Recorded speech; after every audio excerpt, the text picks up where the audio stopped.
নাকি দাদাকে বলবো, মানুষের বিবেক থাকে, পিশাচের কোনো বিবেক থাকে না। আপনি যে মাঠে খেলতে নেমেছেন, এটা আপনার অত্যন্ত সুচিন্তিত সিদ্ধান্ত। আপনি ঠান্ডা মাথায় মানুষের চরিত্র হনন করছেন এবং এটা আপনি উদযাপন করছেন, উল্লাস করছেন। এ এক চরম নিষ্ঠুরতা আমার কাছে মনে হয়। কিন্তু সব খেলার শেষ আছে, গেম ওভার আছে। আপনি নাদিয়া ইসলামকে নিয়ে পোস্ট দিতে পারেন, কারণ নাদিয়া ইসলাম আপনার নুড ছবি, নেংটু ছবি, উলঙ্গ ছবি প্রকাশ করে দিয়েছে, তাকে নিয়ে পোস্ট দিতে পারেন। কিন্তু বাংলাদেশের আপামর নারীদের নিয়ে যে মনোভাব পোষণ করেছেন, যে তাদের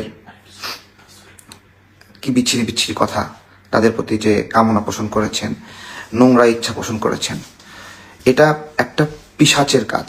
আমি জানি আপনি এটাতে উল্লাস করছেন, কিন্তু এটা শুধুমাত্র একটা পিশাচের কাজ। তো ওটাই বলছিলাম যে সব খেলার শেষ আছে, গেম ওভার আছে। কত সুন্দর রঙিয়ে রঙিয়ে গল্প আমরা দেখছি, আমরা এনজয় করছি। আপনার এগুলো দেখে দেখে মানুষ তৃপ্তিতে ঘুমায় যাচ্ছে, অপেক্ষা করছে কখন আপনি একটা ভিডিও দিবেন। কিন্তু আপনি যা যা করছেন প্রত্যেকটাতে আপনি আনন্দ পাচ্ছেন, উল্লাস পাচ্ছেন, একে একে সবার চরিত্র হনন করছেন। আপনি কিন্তু এটা ভেবে চিন্তে এই পথটা বেছে নিয়েছেন। আপনি এরকম ছিলেন না। আপনি আপনার আগের রূপটা এবং বর্তমানের রূপটা সম্পূর্ণ আলাদা।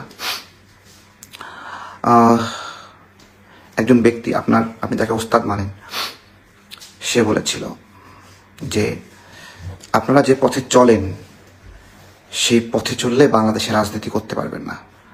অর্থাৎ আপনারা যে পথে চলেন বলতে আপনারা যে ইসলাম বিদ্বেষী পথে চলেন, এটাই তো আগের রূপটা ছিল। ইসলাম বিদ্বেষী, আলেম বিদ্বেষী, শাহবাগ, এই সামগ্রিক বিষয়ে একটা রূপ ছিল।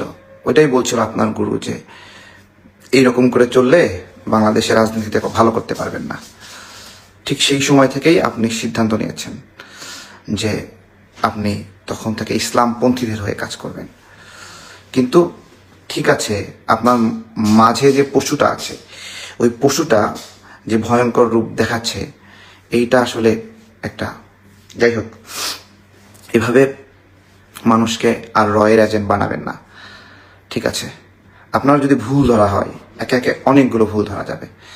সারাক্ষণ অন্যের ভুল ধরে উল্লাস করছেন, একটা পৈশাচিক আনন্দ পাচ্ছেন। এইভাবে আনন্দ পাইন না।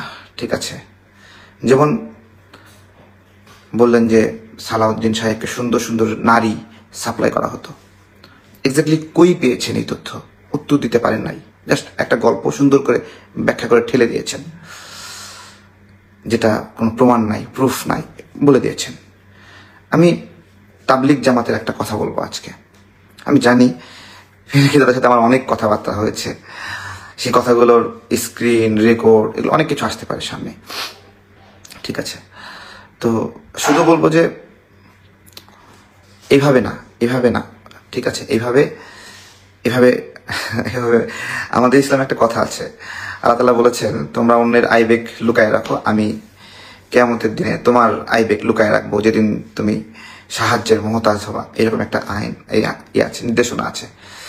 ঠিক আছে, রাজনীতিতে আমরা রাজনীতি করি, ভুল ধরি, সমালোচনা করি, এটা গঠনমূলক একটা বিষয় রয়েছে। কিন্তু এই যে কারো পিছিয়ে লেগে থাকা, কন্টিনিউয়াস লেগে থাকা, বিভিন্ন রাজনৈতিক ব্যক্তির বিরুদ্ধে লেগে থাকা, কন্টিনিউয়াস লেগে থাকা, একের পর একজনকে ধরে সিরিয়াল করে মানুষকে ভারতের দালাল বানানো, রয়ের দালাল বানানো, এই মানুষগুলোর ডেডিকেশন কি? কি ডেডিকেশন? আপনার ডেডিকেশন কি? পার্থক্য করেন না একটু? যাদেরকে রয়ের দালাল বানাচ্ছেন, তারা গত 1 যুগ 1.5 যুগে কি কষ্ট করেছে, আপনি কি কষ্ট করেছেন? আপনি কিন্তু ওই কষ্ট মাথায় নিতে চান নাই, চলে গেছেন দেশ থেকে। ঠিক আছে, তো ওইটাই, বেশি কথা আজকে বলবো না। আর ইলিয়াস ভাইকে বলবো, আপনার মাথার উপরে কাঁঠালটা রেখে জাস্ট ফাঁক করে গপাগপ গিলতেছে। ঠিক আছে, মাথায় রাখবেন এটা। ঠিক আছে, আমরা যে পিনাকি দাদার ভুল ধরে অনেক ভুল ধরা যাবে। নাদিয়া ইসলামকে কেন্দ্র করে বাংলাদেশের নারীদের প্রতি যে নোংরা ইচ্ছা জ্ঞাপন করেছে, পড়লে পড়া যায় না, এত বিচ্ছিরি লেখা। দাঁড়ান, এটা এক ভয়ঙ্কর মানসিকতা, এক ভয়ঙ্কর মানসিকতা। এটা আসলে মানে পড়ে শোনানোর মতো না, পড়ে শোনানোর মতো না। যারা পড়ছেন এটা, নাদিয়া ইসলামকে আপনি গালি দিবেন, যা খুশি তাই করবেন, আপনার নোট ছবিগুলো প্রকাশ করে দিয়েছে, তাকে আপনি সব খুলে দেখিয়েছেন, ঠিক আছে, ঠিক আছে, কিন্তু সামগ্রিকভাবে বাংলাদেশের নারীদের প্রতি যে আপনার হলো মানে মেসেজটা দিয়েছেন, এটা খুবই বেইজ্জতি, বাংলাদেশের নারীদের জন্য বেইজ্জতি। আপনি মনে হচ্ছে যে কোন একটা ভারতীয় বাংলাদেশের নারীদের প্রতি এই কামনা পোষণ করছে, ঠিক আছে।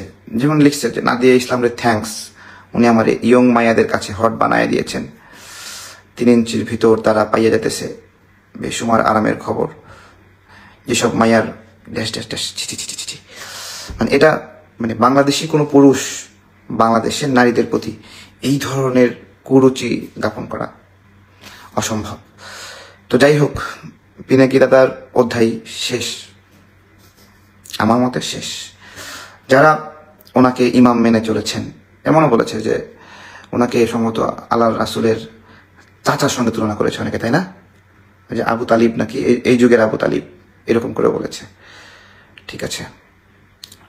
দাদা বিয়ে করেছেন একজন মুসলিম নারীকে, হ্যাঁ, কোন একজন হিন্দু এভাবে মুসলিম নারীকে বিয়ে করে হিন্দু করাকে আমাদের ভাষায় বলা হয় ভাগোয়া লাপট্রাপ, নাকি ভাগোয়া লাপট্রাপ বলা হয়।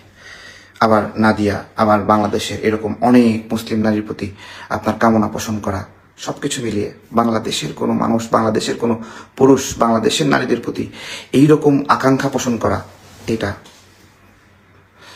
তো যারা তার হয়ে আমাকে গালি দিয়েছেন তাদেরকে আমি আজকে ক্ষমা করে দিচ্ছি, একদম ক্ষমা করে দিচ্ছি, ঠিক আছে।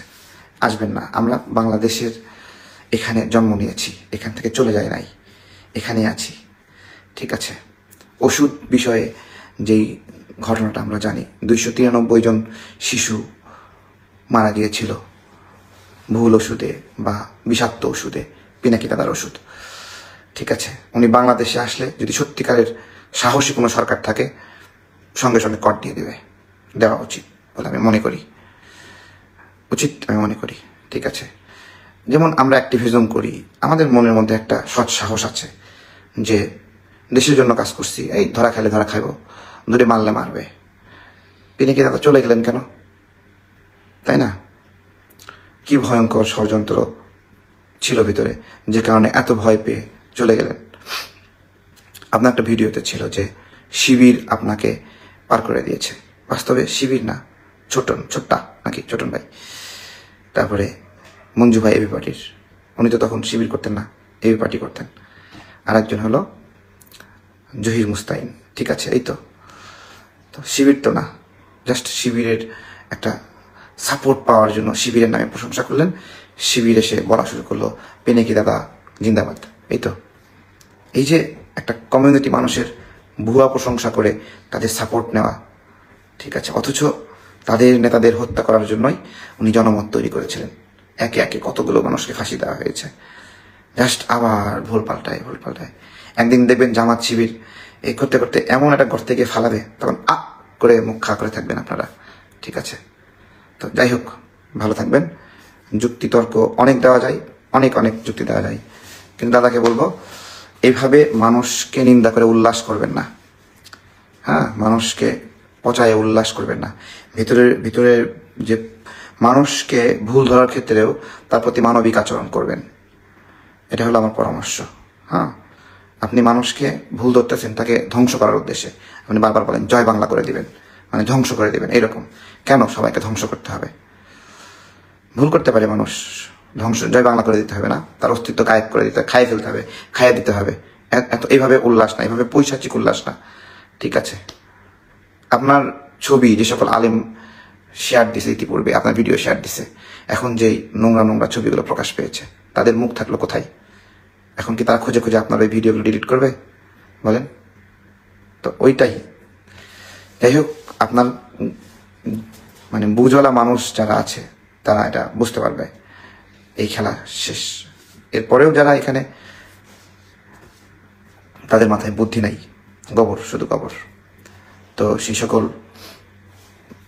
মানুষদেরকে বলবো যে দেখেন, সেনাবাহিনীর বিরুদ্ধে যে ষড়যন্ত্রটা হয়েছে, আমি নিজে সাক্ষী। আমাদেরকে বলা হয়েছে সেনাবাহিনীর বিরুদ্ধে প্রোগ্রাম করার জন্য, ঠিক আছে? ওয়াকার কোনো টার্গেট না, এক্স্যাক্টলি সেনাবাহিনী টার্গেট ছিল। আমি সাক্ষী দিচ্ছি আজকে। তো যাই হোক, বাংলাদেশের নাগরিকদেরকেও বলবো, এইভাবে রয়ের এজেন্ট বানাইতে বানাইতে যদি জিজ্ঞাসা করা হয় বাংলাদেশের রয়ের এজেন্ট কতজন, ঠাস করে বলে ফেলবেন 30 কোটি। বাংলাদেশে 30 কোটি রয়ের এজেন্ট, জনসংখ্যাও 30 কোটি না। সিরিয়াল করে ধরছে তো এক এক রয়ের এজেন্ট, সবাই রয়ের এজেন্ট। ভালো থাকবেন, বিদায় নিচ্ছি। গালি দেন আমাকে, প্রচুর গালি দেন, গালি দেন। আপনাদের অনেক ক্ষতি করছি না, অনেক ক্ষতি করছি। গণ অভ্যুত্থানে জীবন বাজি রেখে লড়াই করে ক্ষতি করছি। আমাদের রাজনৈতিক সহযোদ্ধারা অনেক ক্ষতি করছে, আপনাদের সবাই প্রচুর ক্ষতি করছে। নুরুল হক নূর নিপীড়িত হয়ে হাঁটতে পারতেছে না, আমরা হাঁটতে পারতেছিলাম না, তাহির ভাই হাঁটতে পারতেছিলাম না, তাহির ভাইরে ইলিয়াস ভাই রয়ের এজেন্ট বানায় দিল। পরে আবার কি বললো যে রয়ের এজেন্ট, তার দলের লোক নাকি তাকে বলছে রয়ের এজেন্ট। আমার দলের একজন লোক যদি পিনাকি দাদারে গিয়ে বলে, ইলিয়াস ভাইরে গিয়ে বলে তার একটা রয়ের এজেন্ট, ওইটা দেখে কি বলে দেওয়া যায় সামাজিক যোগাযোগ মাধ্যমে? একবার একজনকে বেইজ্জতি করে এইভাবে আর ফিরে পাওয়া যায় বলেন? পরে আবার বলতেছে না উনি ভুল বলছে। তো এই ভুল বলার কোনো মাপ আছে একজন মানুষকে? ওই সময়টাতে যদি তাহির ভাই হার্ট অ্যাটাক করতো মনের কষ্টে, হ্যাঁ, এত কষ্ট করে তাকে রয়ের এজেন্ট বানাই দিচ্ছে। তো এগুলো করবেন না। বাংলাদেশে আমরা রাজনীতি করি, রাজনৈতিক দলগুলোর চাওয়া একটা নির্বাচন, তারা নির্বাচনের জন্য রাজনীতি করে। নির্বাচনটা রাজনৈতিক দলগুলোর জন্য একটা উপহার, গিফট। ভোট একটা গিফট তাদের জন্য। তারা যে কাজ করে, করে মানুষ বিচার বিশ্লেষণ করে একটা ম্যান্ডেট দেবে তাদের, তারা গিয়ে সংসদ বানাবে। এই যে মানে ডিরেক্ট অনির্বাচিত হবে না, এই যে উপদেষ্টারা আছে সবাই তো অনির্বাচিত হবে আছে, ওই রকম অনির্বাচিত হবে না। জনগণের ভোট নিয়ে ক্ষমতায় যাওয়ার ইচ্ছা, এটাকে বলতেছে ভারতের দালাল, রয়ের দালাল। কি একটা অবস্থা, কি একটা অবস্থা। যারা কষ্ট করে দেশের জন্য কাজ করেছে তারা জনগণের ভোটে নির্বাচিত হয়, এটা ক্রাইম। আর যারা কষ্ট ছাড়াই, কোনো অভ্যুত্থানে কোনো অবদান ছাড়াই আসে উপদেষ্টা হয়ে গেছে, ফারুকি হয়ে গেছে, হ্যাঁ, ফারুকির মতো আর অনেকে আছে, তারা হওয়াটা অন্যায় না। ডক্টর ইউনূস বাংলাদেশের নাগরিকের একটা কথা রাখছে, বলছিলাম ফারুকিরে সরান, রাখাল রাহারে সরান, রাখছে? বাংলাদেশের মানুষ কি একজন এই যে থার্ড জেন্ডার তাকে এইভাবে ফুলের মালা দেওয়া সমর্থন করে? ডক্টর ইউনূস মঞ্চটা ফুলের মালা দিল, সমর্থন করে? নারী সংস্কার কমিশনের যে এগুলো ঘটাইছে, আদিবাসী নিয়ে যে প্যাচ লাগাইছে, বাংলাদেশের মানুষ সমর্থন করে? আমরা যে চিল্লাচিল্লি করলাম, কোনো দাম দিচ্ছে 2 পয়সা? 2 পয়সা দাম দেয়নি মানুষের মতামতকে। করিডোর নিয়ে এত মতামত দিলাম, 2 পয়সা মতামত, 2 পয়সা গুরুত্ব দিচ্ছে আমাদের কথাকে? দেয়নি। এটা নিয়েই তো আমরা বলতেছি, ঠিক আছে? দিবে না। জনগণের কাছে দায়বদ্ধ থাকলে জনগণকে জবাব দেয়, তাদের ভয় থাকে। কারণ তাদের তো জনগণের কাছে যাইতে হবে, আর অনেক বছর রাজনীতি করতে হবে। উটালা মানুষ, বোঝেন, আমাদের বগুড়া মানুষ বলে উটালা মানুষ। এই উটালা উপদেষ্টারা জনগণের কাছে যাইতে হয় না, হ্যাঁ, তাই তারা দায়বদ্ধ না। জনগণ কিছু দাবি করলে ওটাকে মূল্যায়ন করে না, গুরুত্ব করে না, এই আর কি। দাদা, আপনি ভিডিও বানাবেন, ঠিক আছে? আপনি তো সরকারের সমালোচনা করতেছিলেন, ডক্টর ইউনূসের সমালোচনা করতেছিলেন না? হঠাৎ করে আসিফ মাহমুদ আপনার সঙ্গে গিয়ে দেখা করলো, ছবি তুললেন, এরপর থেকে কোন একটা চুক্তি হইলো, এই চুক্তির পর থেকে সারাক্ষণ সরকারের প্রশংসা প্রশংসা প্রশংসা, আর কোনো ভুল খুঁজে পান না। এনসিপির আর কোনো ভুল খুঁজে পান না। এই যে বদলে যাওয়া, ঠিক আছে? আপনি শান্ত হইলেন কখন? যখন আপনার মতো করে কয়েকজন উপদেষ্টা নিয়োগ দিল, তখন এসে শান্ত হলেন। তার আগ পর্যন্ত 14 গোষ্ঠী উদ্ধার করছিলেন। আপনিও তো স্বার্থের বাহিরে না, তাই না? আপনিও তো স্বার্থের বাহিরে না। তো যাই হোক, অনেক রাত হয়ে গেছে, অনেক কথা বলেছি, ভুলভ্রান্তি হতে পারে, ঠিক আছে?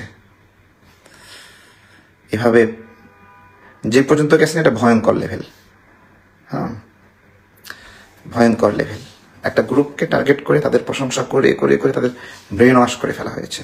ওই মানুষগুলো অন্ধভাবে এসে তাকে মানে সাপোর্ট করছে। কিছু বললেই, একটু ভুল ধরলেই আমাদের কাছে হ্যারাসমেন্ট করতেছে, আমাদের ব্যবসা করতে দেবে না, বাণিজ্য করতে দেবে না, তোর আম বেচা বন্ধ, দেখি তোর আম কে কেনে। কি একটা অবস্থা!